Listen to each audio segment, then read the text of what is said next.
क्या है जासूसी की अंधेरी दुनिया, जहां ना कोई नाम होता है ना पता। अगर कुछ है तो सिर्फ मिशन। कौन है ये लोग जो अदृश्य परछाई की तरह आते हैं, ऑपरेशन को अंजाम देते हैं, फिर गायब हो जाते हैं। RNW, CIA, मोसाद महज एक नाम नहीं है, ये वो गुप्त शक्तियां हैं जो किसी भी देश का इतिहास बदल सकता है। एक आम इंसान इनके बारे में सोच भी नहीं सकता। क्या आप जानते हैं कि एजेंसियां कैसे काम करती हैं, इनके मिशंस क्या हैं, इनकी रणनीतियां क्या हैं? आज के वीडियो में हम इनकी धुन से भी खतरनाक, खौफनाक इतिहास को जानेंगे। आज के इस वीडियो में हम जानेंगे कि सीक्रेट सर्विस दुनिया की कैसे काम करती है, चाहे वो RNW हो, CIA हो, मोसाद हो, MSS हो, FSB हो, MI6 हो। सबका काम करने का तरीका एक ही है, पर मिशन अलग अलग। हम इनके हर स्ट्रक्चर को जानेंगे, लेकिन इससे पहले मैं आपको थोड़ा सा इतिहास में ले जाना चाहूंगा। अगर इतिहास को जानोगे तो आज के सीक्रेट सर्विस को समझ पाओगे और भविष्य में वो क्या करने वाले हैं उन पर भी विचार करोगे। तो हम सबसे पहले चलते हैं रामायण पर। अगर रामायण के अंदर मैं बोलूं कि हनुमान जी श्री राम के सबसे बड़े स्पाई थे। जब भगवान राम माता सीता को खोजने गए थे तो उन्होंने हनुमान जी को लंका भेजा और हनुमान जी लंका के अंदर गए और पूरे लंका को एनालाइज किया कि रावण की सेना में कौन पावरफुल लीडर है, कौन उनके बड़े योद्धा हैं, रावण की कमजोरी क्या है। तो हम ये बोलो कि उस टाइम के हनुमान जी राम जी के सबसे बड़े स्पाई थे। थोड़ा सा आगे चलते हैं, सेम महाभारत में भी। महाभारत जैसे आप सबको पता है, कौरव और पांडव।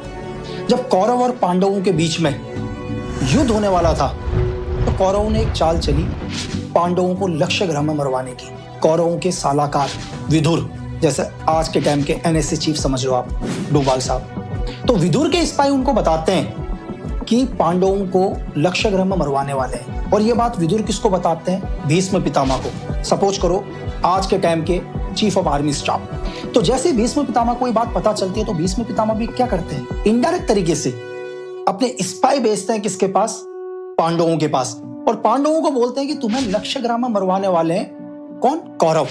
अगर हम आज CIA, मोसाद, RNW, ISI की बात करें तो मैं आपको ये बोलूंगा कि कम से कम लगभग 2347 साल पहले हिंदुस्तान की इसी धरती में एक आदमी ने एक ऐसी सीक्रेट सर्विस बनाई जिसने ना कभी कोई तलवार उठाया ना धनुष, बस एक राजा को हटा के दूसरा राजा बदल दिया। आप सही समझे, मैं बात कर रहा हूं आचार्य चाणक्य की। चाणक्य ने क्या किया?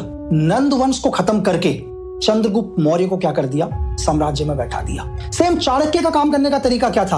अपने स्पाई दुश्मन राजा के सेना में भेजते थे, वहां की हर इंफॉर्मेशन चाणक्य के पास आती थी। और सेम चाणक्य को पहले ही पता चलता था कि उनका दुश्मन या जो भी विद्रोही राजा है वो क्या करने वाला है। वो उसके लिए पहले से क्या करते थे? एक काउंटर प्लान तैयार करके रखते। हम इतिहास के और थोड़ा सा नजदीक आते हैं। सन 1569 के अंदर यहाँ पर ब्रिटेन की धरती में पहला सीक्रेट सर्विस बनता है जिसका नाम था एलिजाबेथ सीक्रेट सर्विस। उन्होंने अपनी रानी एलिजाबेथ की सेफ्टी के लिए इस सीक्रेट सर्विस को बनाया। इनका सिर्फ एक ही काम था, अपनी रानी की हिफाजत करना। तो ब्रिटेन की सीक्रेट सर्विस के जो भी स्पाई थे वो दुनिया के अलग अलग देशों में गए और वो सिर्फ ये इंफॉर्मेशन ब्रिटेन को देते थे कि एलिजाबेथ को किस देश से खतरा है या उनकी महारानी के बारे में कौन गलत सोचता है। और थोड़ा नजदीक आते हैं, 1609 अंग्रेज हिंदुस्तान की धरती में आते हैं और व्यापार के साथ साथ अंग्रेजों का एक ही मकसद था, हिंदुस्तान को गुलाम करना। लेकिन ये इतनी जल्दी संभव नहीं था। तो अंग्रेजों ने क्या कर दिया? धीरे धीरे धीरे पूरे हिंदुस्तान को एक व्यापार के तौर पर कवर करना शुरू किया। एक राजा को दूसरे राजा से लड़ाना शुरू किया। यह अंग्रेजों के हिसाब से हर प्लानिंग सही चल रही थी। और धीरे धीरे क्या हुआ? टाइम आता है 1835 और यहाँ पर क्या होता है कि ईस्ट इंडिया कंपनी यानी कि ब्रिटिश के अंग्रेज धीरे धीरे गायब होना शुरू हो गए। अंग्रेजों का पता ही नहीं चल पा रहा था कि कौन अंग्रेज कहाँ गायब हो रहे हैं, ना उनकी डेड बॉडी मिल रही थी ना कुछ।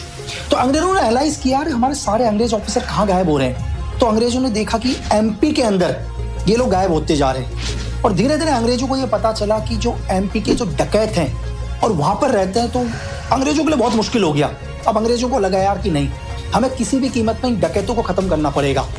तो ईस्ट इंडिया कंपनी ने हिंदुस्तान में पहली बार 1935 के अंदर एक सीक्रेट सर्विस बनाई जिसका नाम था ठगी ऑफ डकैती डिपार्टमेंट। और यह हिंदुस्तान की धरती में पहली सीक्रेट सर्विस था। इसका एक ही काम था कि किसी भी कीमत में बहराम नाम के ठग को पकड़ना।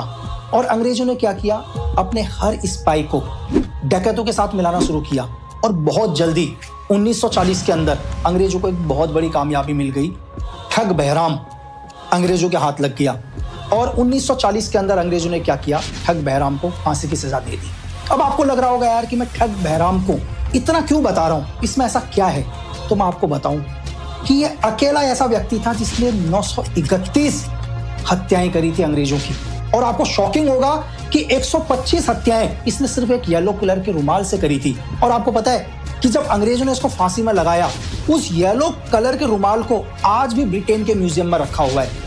और अंग्रेजों को यहां समझ में आ गया कि नहीं यार, अगर हिंदुस्तान के अंदर राज करना है तो उन्हें अपने जासूस या स्पाई पूरे हिंदुस्तान के अंदर फैलाने पड़ेंगे, तभी वो हिंदुस्तान को लगातार गुलाम रख सकते हैं। नहीं तो उन्हें लग गया था कि कहीं ना कहीं ये विद्रोह उठेगा।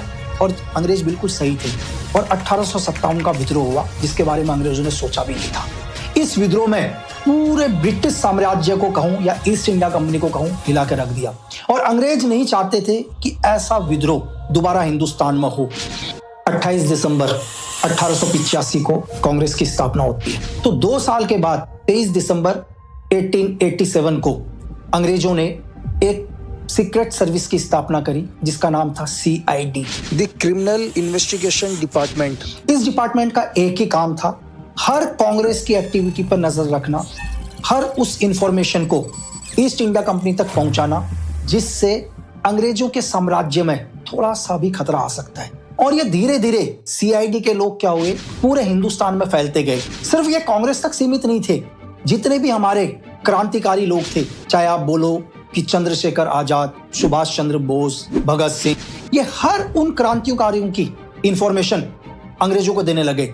और अंग्रेजों ने क्या किया कि जैसे जैसे उन्हें इंफॉर्मेशन मिलती, उन्होंने हर क्रांतिकारी को मारना शुरू किया। और अंग्रेजों को समझ में आ गया, अगर हिंदुस्तान में राज करना है तो इंफॉर्मेशन से बड़ी चीज कुछ भी नहीं है। और तभी दिन आता है 13 अप्रैल 1919 को, जलियांवाला बाग, जहां अंग्रेजों ने निहत्थे हिंदुस्तानियों के ऊपर गोलियां चलाई। और इसमें 350 से लेकर 1500 निर्दोष सिख या हम बोले हिंदुस्तानी वो मारे गए। अंग्रेजों ने 1 साल के बाद CID उसको IB में कन्वर्ट कर दिया। बिल्कुल आपने सही समझा। 1920 में हिंदुस्तान में IB का गठन हुआ। 1939 में वर्ल्ड वॉर सेकेंड की शुरुआत होती है और अंग्रेजों को समझ में आ गया था कि बहुत जल्दी ब्रिटिश इंडियन आर्मी में काम कर रहे हिंदुस्तानी एक बड़ा विद्रोह कर सकते हैं या उनकी आर्मी को नुकसान पहुंचा सकते हैं। और तभी अंग्रेज एक नई इंटेलिजेंस विंग की स्थापना करते हैं और दिन आता है 15 अगस्त 1947 का, जहां हिंदुस्तान आजाद हो जाता है। हिंदुस्तान भी 2 हिस्सों में डिवाइड हो जाता है और हिंदुस्तान की सीक्रेट सर्विस भी 2 हिस्सों में डिवाइड होती है। पाकिस्तान को MI दी जाती है और इंडिया के पास रहती है IB। अब हम बात करते हैं आज एजेंसीज के बारे में। तो सिर्फ हिंदुस्तान ही नहीं देख रहा था यार, ये दुनिया का हर मुल्क देख रहा था। सबको पता चल गया था कि इस दुनिया में इंफॉर्मेशन से महंगी चीज कुछ भी नहीं है। दुनिया के अंदर सुपर पावर बनना है तो इंफॉर्मेशन कलेक्ट करना है। अगर आपके पास इंफॉर्मेशन रहेगी तभी आप दुश्मन को मार पाओगे। जब तक आप दुश्मन को नहीं जानोगे, आप दुश्मन का कुछ नहीं बिगाड़ पाओगे। तो सबसे पहले ब्रिटेन की धरती में ब्रिटेन की सीक्रेट सर्विस बनती है 1919 में, जिसको हम आज MI6 के नाम से जानते हैं। अगर इस सीक्रेट सर्विस के ऑपरेशंस की बात करूं, सिर्फ इसका एक ही काम करने का तरीका है, लोगों की इंफॉर्मेशन को कलेक्ट करो और आपस में ही उनको लड़ाओ। प्रॉक्सी वॉर, छोटे छोटे डिवाइड एंड रूल्स आज भी जो MI5 जो फॉलो करती है, उनका काम करने का तरीका है सेम जो हमारे आचार्य चाणक्य करते थे। आपस में ही क्या करवाना, लड़वाना और अपना साइलेंट गेम खेलना। भाई यहाँ ब्रिटेन ने अपनी सीक्रेट सर्विस बनाई तो आपको क्या लगता है अमेरिका कैसे पीछे रह सकता था? अमेरिका को समझ में आ गया कि अगर दुनिया में राज करना है, सुपर पावर बनना है, पूरी दुनिया अगर अमेरिका के हिसाब से चले तो उन्हें एक एक्सटर्नल सीक्रेट सर्विस की जरूरत पड़ेगी। तो 18 सितंबर 1947 को अमेरिका ने अपनी पहली एक्सटर्नल सीक्रेट सर्विस